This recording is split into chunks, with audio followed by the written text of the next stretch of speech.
नमस्कार दोस्तों, अयोध्या दर्पण में आपका स्वागत है। आलोक मौर्य की शिकायत वापस ले लेने के बाद क्या भ्रष्टाचार के जो आरोप ज्योति मौर्य के ऊपर लगे थे, आलोक के द्वारा लगाए गए थे, 32 पन्नों की डायरी सौंपी गई थी, उनकी हैंड राइटिंग में जो उनका उत्कोच का रिश्वत का हिसाब किताब जो था वो भी सौंपा गया था। क्या उनकी शिकायत वापस ले लेने से अब सारी जांच खत्म हो गई? जनता के खून पसीने की कमाई जो ज्योति मौर्य ने लूटा था, क्या शिकायत वापस लेने से जांच स्पंज हो गई? इसके पीछे हमको तो लगता है कि बहुत से अधिकारियों का गला फंसता, इसलिए दबाव बनाकर आलोक मौर्य के ऊपर यह शिकायत वापस ले ली गई। क्या ज्योति मौर्य भी अब मुकदमा वापस ले लेंगे? एक प्रश्न ये भी है कि आलोक मौर्य की शिकायत वापस लेने के बाद 22 सितंबर को अभी पेशी है। क्या ज्योति मौर्य भी मुकदमा वापस लेने जा रही हैं? एक सवाल ये भी खुला है। और सबसे बड़ा सवाल तो ये है, 137 बहुओं की जिंदगी, बेटियों की जिंदगी जो मुखर्जी नगर दिल्ली और प्रयागराज में तैयारी कर रही थी, जिनको पतियों ने, जिनके माता पिता ने वापस बुला लिया, उनका क्या होगा? उन बेचारी का क्या दोष?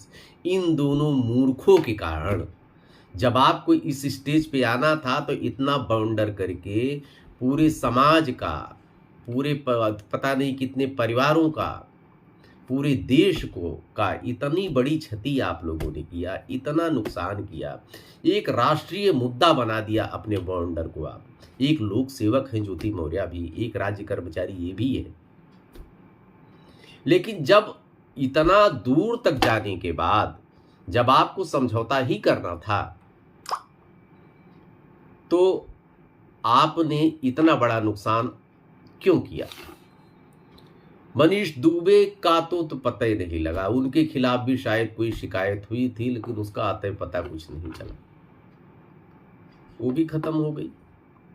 क्योंकि ये अधिकारी कनेक्ट होते हैं और अधिकारियों की बहुत बड़ी एकता होती है कि अभी आप काम कराने जाइए तो किसी नेता से सोर्स लगवाइए, किसी मंत्री से सोर्स लगवाइए, तो शायद आपकी बात ना भी बने।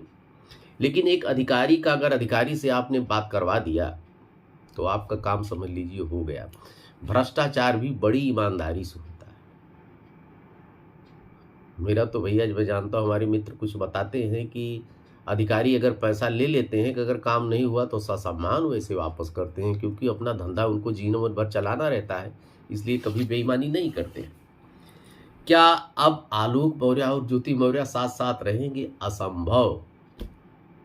हमको तो लगता है कि ये खाली कागज पत्तर जितना है, ड्राइविंग लाइसेंस और ये रजिस्ट्रेशन, बीमा, सब जो आलोक मौर्य के नाम हो गया, इसमें कोई तीसरा व्यक्ति है जो लाभ उठाने जा रहा है।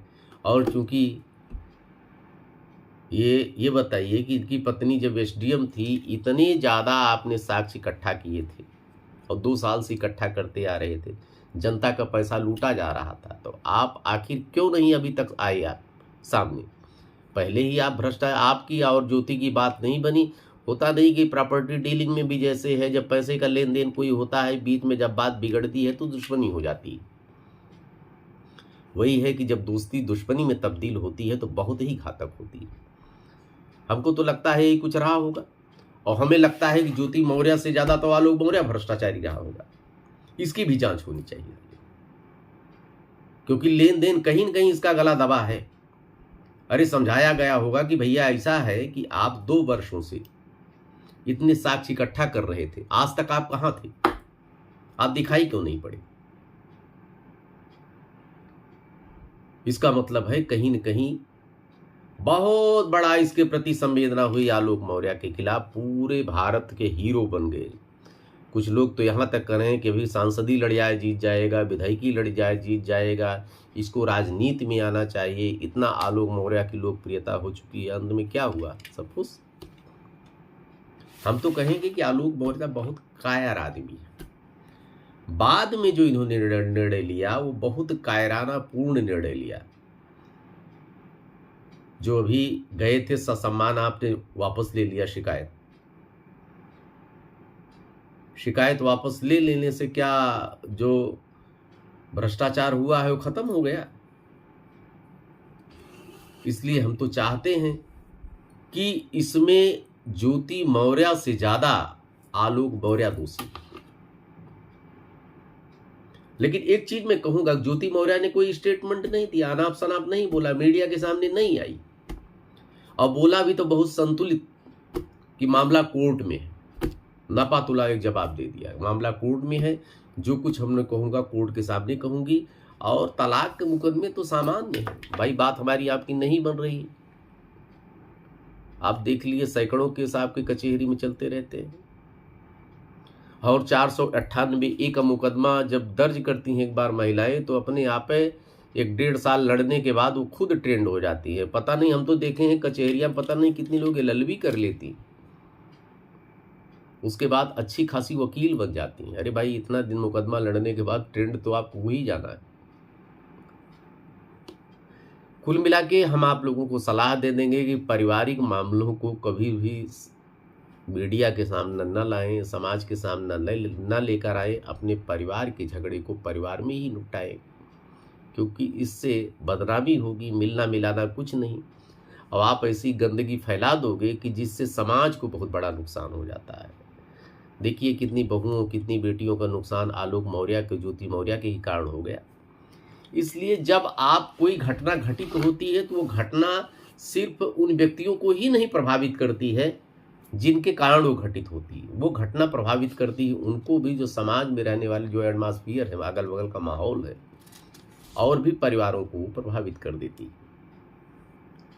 इसलिए कभी भी आपसे निवेदन है कि घर के झगड़ों को कदापि बाहर लेकर ना आए। जितना हो सके ज़्यादा से ज़्यादा आप उसको घर में ही सुलझाएं, और ज्योति मौर्य, आलोक मौर्य के प्रकरण को अब बंद करें, क्योंकि हम तो देखते हैं पता नहीं आप कचहरी में, बस अड्डे पे और ये दुकानों पे ज्योति मौर्य, आलोक मौर्य, ज्योति मौर्य, आलोक मौर्य, जहाँ बैठिए ज्योति मौर्य, आलोक मौर्य, इससे अलावा किसी के पास कोई समय ही नहीं। कितने लोग दवा खाना भूल गए, कितने लोगों की बीपी ठीक हो गई, कितने लोगों का शुगर ठीक हो गया। एक चीज मैं कहूँगा कि एंटरटेनमेंट, एक मनोरंजन का साधन ज्योति मौर्य और आलोक मौर्य पूरे देश में बने रहे, और बहुत लोग, पता नहीं कितने हमारे मित्र यूट्यूबर चल गए, हमको भी कुछ मिल गया, कितना पैसा विदेश चला गया, कितना पैसा विदेश से आ गया। इंटरनेशनल इतने छोटे मुद्दे को इतना बड़ा बना दिया। लेकिन ये दो मिलके नचनिया मिलके पूरा ब्लड प्रेशर, शुगर ठीक किए। आप देखते रहिए, 22 सितंबर को फिर आपको मिलेंगे। अभी देखिए इन लोगों का सुनवाई होने जा रही, उसमें क्या होता है, क्या फैसला होता है, क्या ज्योति मौर्य भी अपना मुकदमा वापस लेंगी कि नहीं लेंगे। देखते रहिए अयोध्या दर्पण, फिर आएंगे। धन्यवाद।